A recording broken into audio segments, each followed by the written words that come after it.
Hi, this is a new series about Schopenhauer. I will be reading his short work on the sufferings of the world and offering some of my commentary. This comes from a book titled Studies in Pessimism, some of Schopenhauer's late writings translated by T. Bailey Saunders in the 1890s. Let me tell you a little bit about Mr. Saunders. Thomas Bailey Saunders was a British barrister. He did little original work, but he was known and well respected for his translations of Schopenhauer and Harnack into English. These were thought to be quite readable and quite popular. Saunders, I'll be reading, by the way, from this book of essays of Schopenhauer. Saunders offers a translator's note to the beginning of this volume, Studies on Pessimism, explaining a little bit about this work and its origin. So here's what Saunders writes. The first essay is, in the main, a rendering of the philosopher's remarks under the heading Nachträge zur Lehre vom Leiden der Welt, together with certain parts of another section entitled Nachträge zur Lehre vom der Bejahung und Verneinung des Willens zum Leben. So what Saunders has done is to take two parts of Schopenhauer's Peregrine work of short writings from about 1850 and combined them and edited them together himself in translating them. Those two titles are roughly Additional Remarks on the Doctrine of the Suffering of the World and Additional Remarks on the Doctrine of the Affirmation and Denial of the Will to Live. Saunders also says, such omissions as I have made are directed chiefly by the desire to avoid repeating arguments already familiar to readers of the other volumes in this series. So the text we're going to get here under the title On the Sufferings of the World is Saunders' title with Saunders combining two sets of aphoristic additional remarks by Schopenhauer in his translation. So with that caveat that we're getting kind of Schopenhauer filtered by T. Bailey Saunders, let's start the text. This, by the way, is 18 pages long in this version. I'll be taking it in a couple of parts. On the sufferings of the world. Unless suffering is the direct and immediate object of life, our existence must entirely fail of its aim. It is absurd to look upon the enormous amount of pain that abounds everywhere in the world, and originates in needs and necessities inseparable from life itself, as serving no purpose at all, and the result of mere chance. Each separate misfortune as it comes seems no doubt to be something exceptional, but misfortune in general is the rule. I know of no greater absurdity than that propounded by most systems of philosophy in declaring evil to be negative in its character. Evil is just what is positive. It makes its own existence felt. Leibniz is particularly concerned to defend this absurdity, and he seeks to strengthen his position by using a palpable and paltry sophism. It is the good which is negative. In other words, happiness and satisfaction always imply some desire fulfilled and some state of pain brought to an end. So that's the first page, first two paragraphs of this text. And we have here, I think, another iteration of the main axis of Schopenhauer's practical philosophy. Pain and suffering are real. They are the positive element in life that truly exists. And happiness and pleasure are a negative fact defined in relation to that positive existence. They are the cessation of pain. And to forget that, or to live a sort of a fantastical, optimistic philosophy like Leibniz's, is to go fundamentally wrong in orienting yourself to the actual world in which you live. So Schopenhauer here is going to recommend many things under the heading of his general pessimism, saying at the beginning, of course, that unless we make suffering the direct and immediate aim of our object of our life, unless we sort of put that front and center as what we are going to be going through, we will find life to be absurd. So let's go on. Next page. This explains the fact that we generally find pleasure to be not nearly so pleasant as we expected, and pain very much more painful. The pleasure in this world, it has been said, outweighs the pain. Or, at any rate, there is an even balance between the two. If the reader wishes to see shortly whether this statement is true, let him compare the respective feelings of two animals, one of which is engaged in eating the other.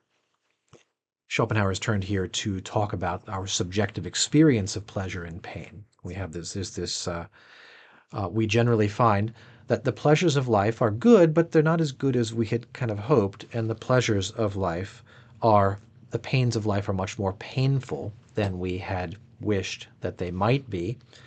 Why is that? That's because of this fundamental mistake that many of us are making in being optimistic rather than pessimistic. And then this kind of brutal observation, right? It is generally thought that there's more pleasure than pain in the world, or at least we break even. The truth is quite the opposite, that there is vastly more pain and suffering in this world than pleasure. And the image then, two animals, one of which is eating the other. Well, one is getting some pleasure out of consuming a meal. The other is suffering, but the magnitude of the suffering is vastly more than the magnitude of the pleasure on the part of the eater. So that's Schopenhauer, I think, has a kind of talent for clear expression and for really punchy images like that one. Going back to the text now. The best consolation in misfortune or affliction of any kind will be the thought of other people who are in a still worse plight than yourself. And this is a form of consolation open to everyone. But what an awful fate this means for mankind as a whole. We are like lambs in a field, disporting themselves under the eye of the butcher, who chooses out first one and then another for his prey. So it is that in our good days we are all unconscious of the evil fate may have presently in store for us: sickness, poverty, mutilation, loss of sight or reason. No little part of the torment of existence lies in this, that time is continually pressing upon us, never letting us take breath, but always coming after us like a taskmaster with a whip. If at any moment time stays his hand, it is only when we are delivered over to the misery of boredom. Okay. I'll pause here again on this second page. Schopenhauer here giving us another insight that although the experience of suffering may, for the individual, be ignorable, right? While I'm not currently in pain, I can pretend as though the coming pain is not something I really need to concern myself with. I can enjoy my moments of pleasure, or at least of respite from pain. The collective situation of humanity is rather terrible. So the situation of mankind is collectively awful, but individually endurable. That maybe is a good way of thinking about Schopenhauer's thought as a whole. And there's also this idea then that the pauses in our work when time ceases to drive us forward are then we leave one kind of suffering for another. We lapse into the state of boredom, where we're no longer able to find anything to distract ourselves. So a sort of inversion of some of what Pascal has to say about boredom, perhaps. Going on. No little part. But misfortune has its uses. For, as our bodily frame would burst asunder if the pressure of the atmosphere was removed, so, if the lives of men were relieved of all need, hardship, and adversity, if everything they took in hand were successful, they would be so swollen with arrogance that, though they might not burst, they would present the spectacle of unbridled folly. Nay, they would go mad. And I may say further that a certain amount of care or pain or trouble is necessary for every man at all times. A ship without ballast is unstable and will not go straight. Certain it is that work, worry, labor, and trouble form the lot of almost all men their whole life long. But if all wishes were fulfilled as soon as they arose, how would men occupy their lives? What would they do with their time? If the world were a paradise of luxury and ease, a land flowing with milk and honey, where every Jack obtained his Jill at once, and without any difficulty, men would either die of boredom or hang themselves. Or there would be wars, massacres, and murders, so that in the end, mankind would inflict more suffering on itself than it has now to accept at the hands of nature. So, another kind of bold statement here that misfortune is like the pressure of the atmosphere that holds us in, or like the ballast of a ship that keeps us steady. If all of our desires were satisfied, we would go mad. Or, even worse, if the whole human race experienced this sort of sudden prosperity, comfort, and total ease, a paradise of luxury and ease, men would go mad. They would start killing each other. They would hang themselves. They would commit violence, massacre, and murders. That in the end, they would inflict far more suffering on themselves than would have been inflicted by nature in the ordinary course of things. This is maybe something to contemplate in the age of prosperity and also profound unhappiness. So perhaps Schopenhauer has something here going on. In early youth, as we contemplate our coming life, we are like children in a theater before the curtain is raised, sitting there in high spirits and eagerly waiting for the play to begin. It is a blessing that we do not know what is really going to happen. Could we foresee it? There are times when children might seem like innocent prisoners, condemned not to death, but to life. And yet, and as yet, all unconscious of what their sentence means. Nevertheless, every man desires to reach old age, in other words, a state of life in which it may be said, "It is bad today, and it will be worse tomorrow," and so on, till the worst of all. Also, here again, Schopenhauer sounding rather bitter, but giving us a portrait, right? Children sitting, waiting for the curtain to rise. What is my life going to be like? And he's saying as an old man now, with a kind of old man's wisdom. They're excited and happy and optimistic because they don't know what's coming. They don't know what life has in store for them. But despite all of that, nobody wishes to end his life. Everybody wishes to go on enduring as well as he can endure. There again is another sort of portrait of life. It is suffering. If we acknowledge that and face it squarely, we have the strength to go on, as you might say, as pessimists. So, continuing. If you try to imagine, as nearly as you can, what an amount of misery, pain, and suffering of every kind the sun shines upon in its course, you will admit that it would be much better if, on the earth as little as on the moon, the sun were able to call forth the phenomena of life, and if, here as there, the surface were still in a crystalline state. Okay. It's a version of Schopenhauer's well-known statement that it would be better if there had been no life, if we had never been born. Again, you may look upon life as an unprofitable episode, disturbing the blessed calm of non-existence. And in any case, even though things have gone with you tolerably well, the longer you live, the more clearly you will feel that, on the whole, life is a disappointment, nay, a cheat. I'll pause again here for comment. Wow, a bit very hard sayings, some of these. The amount of misery, pain, and suffering on the earth should make us think that it would be better if the earth were as lifeless as the moon and as free of suffering as the moon. And that I wonder if any of us feel this or feel the opposite of it. You get on as tolerably as well as you can, but the older you get, the more you feel that life is something of a disappointment and a cheat, that you were promised more, you sort of hoped and expected more than you in fact got. Okay. I'm not sure here if Schopenhauer is thinking here of the disappointment of the optimistic philosopher or simply a universal experience that we all have. It seems to be the latter.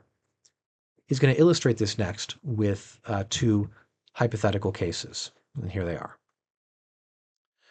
If two men who were old friends in their youth meet again when they are old, after being separated for a lifetime, the chief feeling they will have at the sight of each other will be one of complete disappointment at life as a whole, because their thoughts will be carried back to that earlier time when life seemed so fair as it lay spread out before them in the rosy light of dawn.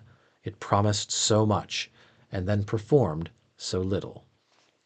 This feeling will so completely predominate over every other that they will not even consider it necessary to give it words. But on either side it will be silently assumed, and form the groundwork of all they have to talk about. He who lives to see 2 or 3 generations is like a man who sits some time in the conjurer's booth at a fair, and witnesses the performance twice or thrice in succession. The tricks were meant to be seen only once, and when they are no longer a novelty and cease to deceive, their effect is gone. Okay. So here are these 2 hypothetical cases Schopenhauer uses to illustrate this idea that our existence is really kind of a ripple in what would otherwise better be an unbroken plane of non-existence. 2 old friends meet after a lifetime, and so what is so prominent in both their emotional lives is that life has been a disappointment. Thinking back to what they hoped for together as young men and what they've now achieved as older men, the whole thing seems to be such a profound disappointment that neither one of them has to give it voice, but it lies in the background of everything that they do as they reminisce and catch up. I don't know if Schopenhauer, writing this as an old man, is thinking of his own experiences or if he is speculating, but this certainly seems to fit with and give um, a fitting illustration of his overall philosophy of pessimism. The other one, I do like this image. This stays with me. These images of the theater. This is watching your children and grandchildren, watching young people as an adult and then as a middle-aged and an older person come up, see them rise up with hopes for the world and hopes for their life, is like watching a magic show for the second or for the third time. You know what the tricks are. Other people don't, and so they're still impressed. They're still really attentive and interested. And as you watch it, you may begin to think back, well, I guess that pulling the rabbit out of the hat was kind of fun the first time I saw it when I didn't know what it was all about. But now that I'm seeing it for the third time, it's underwhelming. It's even boring. So again, the suggestion that all of life is like that, really. So here's more Schopenhauer. Life is a task to be done. It is a fine thing to say. It is a fine thing to say defunctus est. That is, he is dead, or it is the institution is no longer. It is a fine thing to say defunctus est. It means that the man has done his task. If children were brought into the world by an act of pure reason alone, would the human race continue to exist? Would not a man rather have so much sympathy with the coming generation as to spare it the burden of existence? Or, at any rate, not to take it upon himself to impose that burden upon it in cold blood?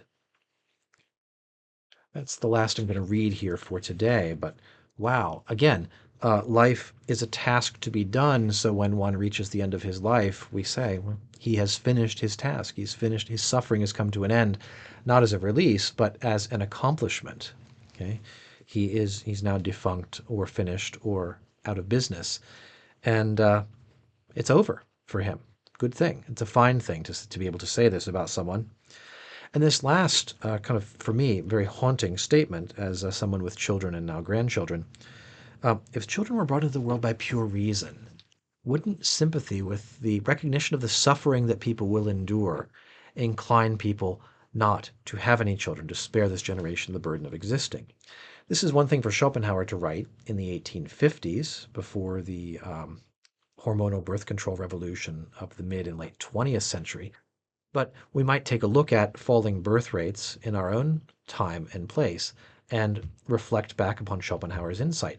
If people gain more and more deliberate rational control over bringing other human beings into existence, would their overall recognition of the suffering of the world caused them to bring about fewer of them. And this is seems to me rather grim for all of us sort of evaluating our own lives and for the human race in general, especially for societies with rapidly declining birth rates that are creating uh, threats of social dislocation and economic problems in the near future. So, just an observation of mine. Those are the first couple of pages of Schopenhauer's work, titled by Bailey Saunders on the sufferings of the world. I hope you've enjoyed it. We'll take a look at the next couple of pages in another video. Thanks for watching today. Goodbye.